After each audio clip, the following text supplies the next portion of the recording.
So that's going to bring us to the final constraint thing here to talk about, which is going to be when you have two constraints controlling one object.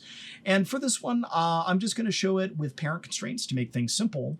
But let's say we wanted this cone to be able to control this object, and we wanted this cone to be able to control this object.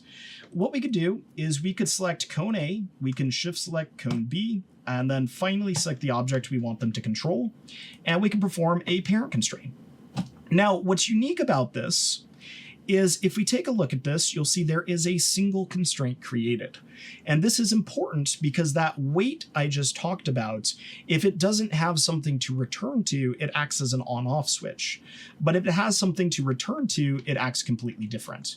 So by default, when an object has multiple constraints on it, it acts almost like a point constraint moving between those 2 points. So you'll see this is very similar. Now, it's technically different behavior, especially since it also rotates in halves here, but you can see how that works.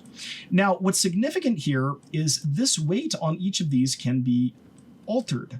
So for example, if I reduce one of these to 0, it is now this object that fully controls this, and this other object does absolutely nothing. But if I go ahead and switch this, so this is back to 1, and this one goes to 0, now that one's in control. And as you've probably already noticed as I'm switching these, if I do fractionary control, like this one gets 0.5 and this one gets 0.1 or 0.2, it's going to be partially controlled. So there's a lot of interesting practical applications for these that I probably have never used, but I do use this a ton in rigging for on-off switches of various sorts. So what I have going on for this one is these spires. These spires I currently have set up on this to follow with the body, but let's say I wanted the character to die. Instead of having them follow with the body, I could switch these and I could have this follow with nothing. So that way it stays in place. And the way that I've achieved that is I have this locator in here called world, and we'll talk about these later, but this is a locator that essentially never moves. It stays at the base of the world and it keeps its position.